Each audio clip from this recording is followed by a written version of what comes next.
Hi, welcome to Sketching Matters. This is Andre. Um, I'm back here with this unscripted video series. Um, as the other videos on this channel, uh, the series that I'm doing right now, Krita Toolbox, is made possible thanks to Computers for Social Change. And if you'd like to learn more about this organization and this initiative, I'd encourage you to click on the link in the video description. I'll put it there afterwards. Cool. So I try to keep these videos unedited as much as I can, just to show you my process, how I approach drawing, and uh, what I do in Krita. So far I haven't even changed my file. I haven't even saved my file, which really isn't very good practice. But since these are just sketches, I don't really mind what's happening with them. But of course, I assume if you have projects that you'd like working on for a longer period of time than maybe 10 to 20 minutes, you'd probably want to go ahead and click on File at the top, and then you have options for saving and choosing the location for where your file ends up, or if you'd like to share your image and not just save it as the Krita file that holds all this information about layers and colors and blah blah blah, you can use export here, which is really the function you want to use if you're dealing with just sharing your image online as a PNG or a JPEG, any image format really. Krita has quite a lot of options that you can use in export here. Uh, we'll probably look at that later. Okay, so far we've been doing a lot of brushing, which is fine. Brushing, selecting. Um, let's try to expand what we've been doing so far, and well, we'll stick to the same tools really. We'll be using the selection tool, the brush tool, and the color sampler tool, and then transforming as we need along the way. But I'll try to change it up here, and this time I'll actually just draw without brushing. Really, like I'm not going to be doing the individual brush strokes, but I'll actually be using the selection tool to draw, and I'll show you how this can work. So let me pick somewhat of a complementary tone to this red. I'll go with something green. Let's go with a bit of a more saturated color in this case. And the shortcut I'm using for selection is S, so I can just go around and do these different selections. I'm deselecting using Control D in case I need to come back. So I'll be using my keyboard for a lot of this, so I'll be clicking S to select, Control D to deselect, and B to come back to my brush. That's mostly what I'll be doing. Okay, let's do this. So instead of brushing now, you can see that I'm using the select tool to get some basic shapes down. So this is not yet actually leaving any color on the canvas. Now that I leave my stylus, or I take it off the tablet, or if I use my mouse and I stop holding the left mouse button, the selection goes kind of this transparent color on the outline, and that means that I can just draw inside of it and nowhere else, which can be great for drawing because with the selection tool, you can get quite interesting shapes come out of lines that you would have a hard time making with a brush just on its own. And I think it can come out looking uh, quite interesting, if I say so myself. I think this is also called shape carving sometimes when talking about digital illustrations, which is I guess it describes the process a bit more accurately. Like I'm not actually drawing right now. I'm just getting some shapes and then overlaying colors on them and then seeing what pops out. So I guess it's more similar to like cutting into a piece of uh cutting into a piece of marble or maybe a piece of wood and then trying to get some shape out of it. And what I'll also be doing a lot is I'll be using S to select and then clicking Control X to delete parts. So I can add things very quickly by selecting and then brushing over them with B. And then I can remove things quite quickly by deleting them. So I'll just move this up top. I think I'm drawing some sort of an animal again, or probably like some sort of a creature, monster thingy. So I thought I was doing a dragon, but now um, I'm feeling like that might not be what I'm going with necessarily. It's looking definitely quite lizardy, if that's a word. Um, so I'll see where it takes me. It might be like a Komodo dragon or something completely different if I get carried out of the way. Um, Carried away, I think is the phrase. Um, I don't know if I'll be carried out of the way. Uh, so, sometimes when I'm speaking and drawing, uh, I don't really focus on either, which I'm sure will lead to great results in this series. Okay. Oh, I am not sure what I want to draw here. Uh, and sometimes, when I'm just thinking, I'll be doing these selections and then carving into them to see what shape pops up. So I don't really go into these with a plan in mind. I just try to get some shapes down and then I can assemble them together a bit like kind of like little bricks or puzzle pieces. So it's a bit of a challenge for me as well to try to figure out how to put all of these things together. Um, okay. Still unsure what I'm drawing. That's fine. I'll just keep on doing these selections. Let's do some circles, and you'll see that the selection tool can have kind of interesting behavior when you go in and select into itself. So there's now all these like overlapping circles, which is actually a shape I quite like. So I'll keep it to the side here, make it a bit smaller. That's the great thing about like the transform tool. It just lets you uh, put down anything, any bit of color, and then make something out of it. And you don't even have to know what that something is, but you can get there eventually, or at least that's how I'm giving myself hope that this won't just be 20 minutes of me drawing some strange green shapes. Because so far, uh, this is not looking like anything, if I'm being honest. Should I go back to the dragon idea? I don't quite like it. Um, I think I'll try to make these like independent legs now. I've been drawing a lot of machines so far. Maybe I could stick to that idea and do again some sort of like a mechanical, like a walking mechanical lizard. Should I just combine all of what I've been saying into one thing? I mean, I guess I could. There's nothing stopping me. Uh, how many lizards have wings? Well, probably only fictional ones. Um,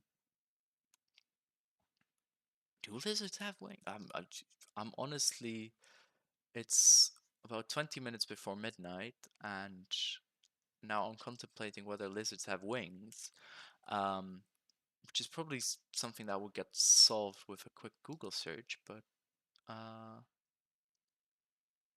well, the mystery is more intriguing to me. Let me add kind of these spikes. Um, Let me just kind of curve these legs a bit more. So I don't want them to be seem like this is the part where it's standing down, right? Like I don't want this to be the ground. Control Z to remove it. I want it to be like kind of bent to make it seem like it's actually making impact. Maybe like this. I'll just make the legs a lot more spread out. Let me kind of finish these wings, and then I'll figure out a way to use this shape at the top that I kept. So it could be the body. That might be fine. I could save it for the head. Um, could just be the leg here. Kind of like the circles going on down there.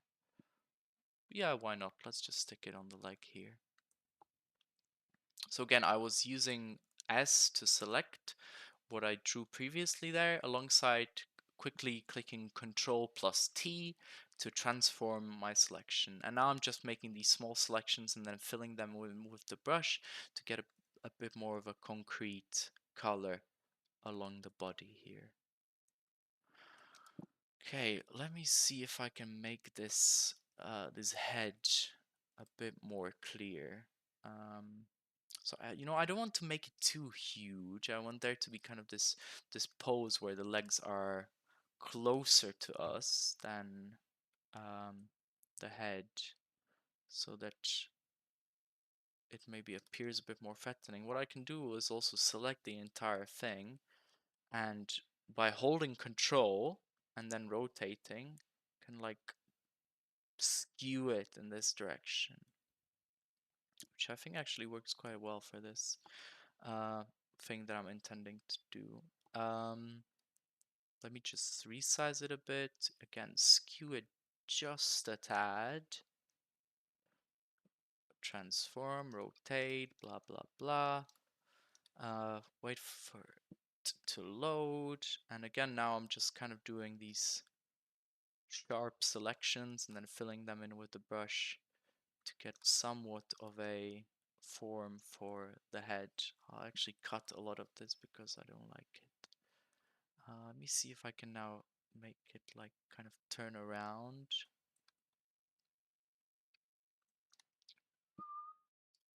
Still not a fan. Let me add it in this direction. Maybe it could just be this fin. I mean, it doesn't have to be a huge head. I just want there to be like a bit of a neck poking out. Or maybe it could be more bird-like, and I could just go away from the from the lizard idea. This could be a beak. What I'll do is I'll just grab it by the corner here, and by stretching it to the other side, I can mirror the image in this way, so that the beak is now facing this direction. Okay, maybe it's a bird. It certainly isn't a plane or Superman. Superbird? Maybe. Okay. So now the wings are looking a bit tattered. I quite like that actually. Like it's going to be this bird has seen things. It might be quite old, wary. The winds have left an impact on the wings.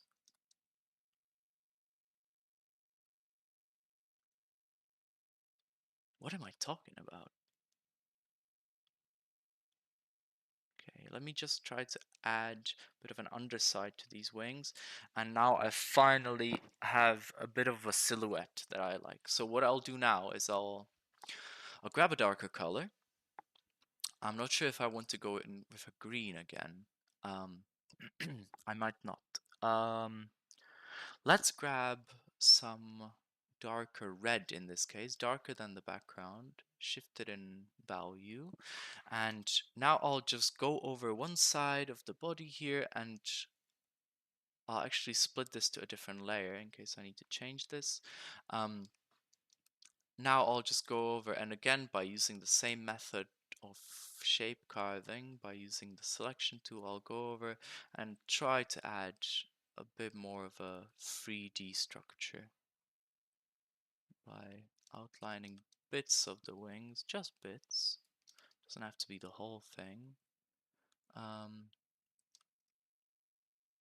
Okay, just a bit of the neck.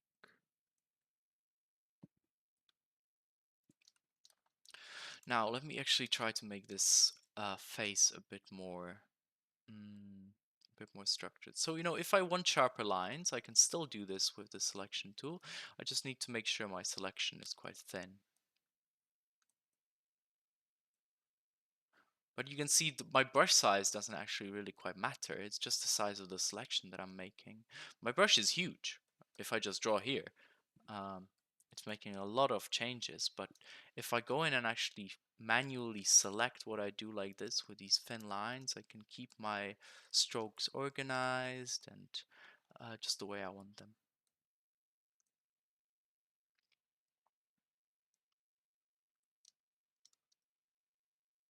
Just a bit of a touch of feathers around the head. Now I'm just making kind of these quick. I'm not being as careful here, right?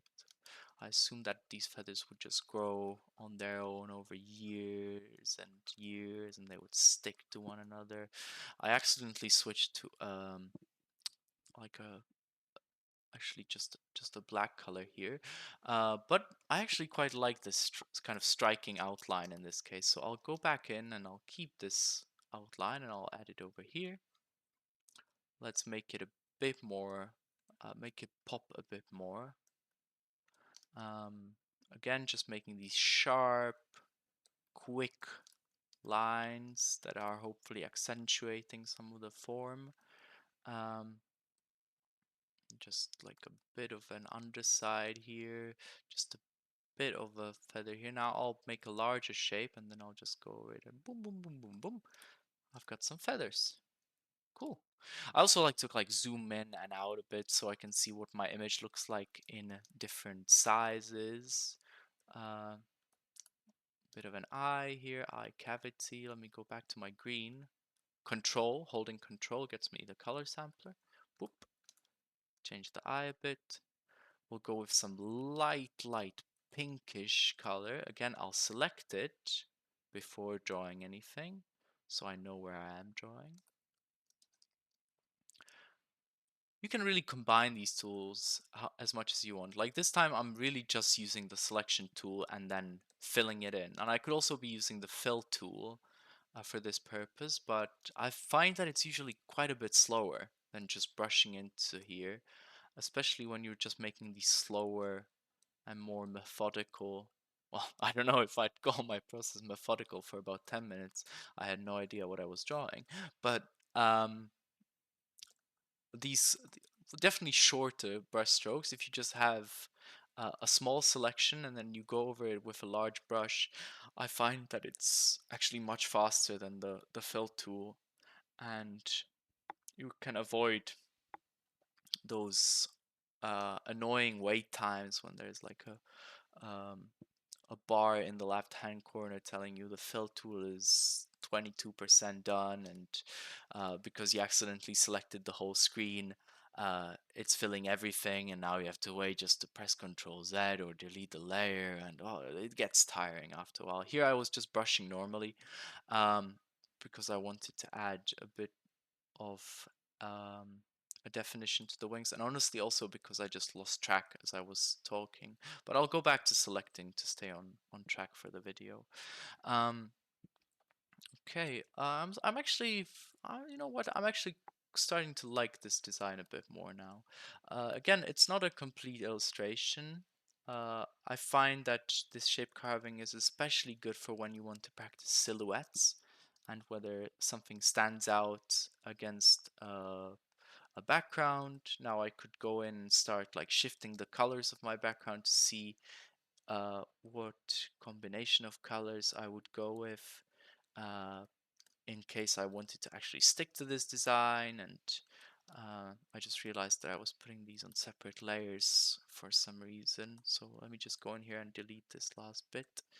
Um, so I'll probably just add a bit of a pupil, nothing fancy. I'm drawing on the wrong layer again, that's why nothing showed up even though I selected there. Um, Maybe a bit of a larger pupil. Um, I'll try to make the beak look a bit more dangerous, a bit more scarred, and the top of the head I think should be larger as well.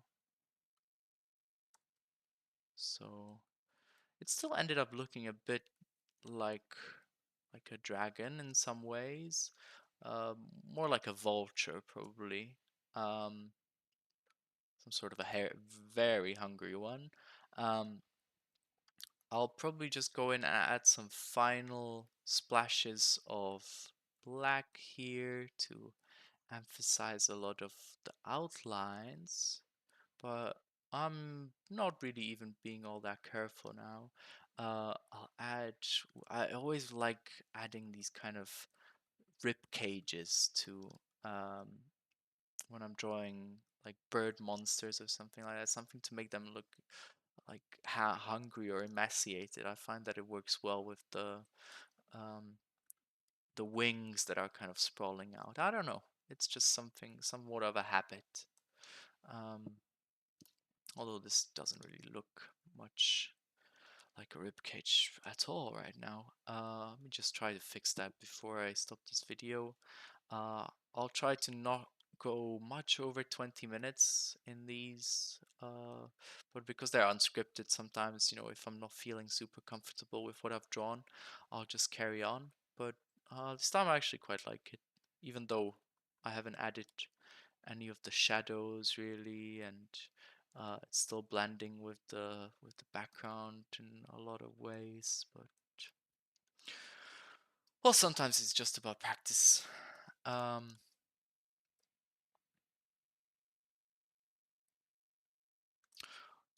all right, I'm at around 22 minutes or so now, so I think I'll probably draw to a close by just emphasizing a bit of the wing structure here, some of the feathering. Oh, actually, um, now that I'm looking at it from more of a distance, I feel like the image is a bit flat, but that's something that I could save if I stuck to rendering this, I'm sure. Um, so yeah, let me just do a bit more of a shadow around this leg here to emphasize the shapes here. Let's make them seem like they're also like a bit feathered, maybe. So I'm just doing these very quick selections and then deselecting again after I finish drawing. Um, so I definitely suggest playing around with the selection tool and just seeing what shapes pop out, because I think it can be quite an interesting journey to go down on. A lot of the times I think it's a lot more fun than just brushing, because you come across very unexpected things. Okay, I'll probably end it here. I don't want to go over 25 minutes, so I think this might be a good place to stop.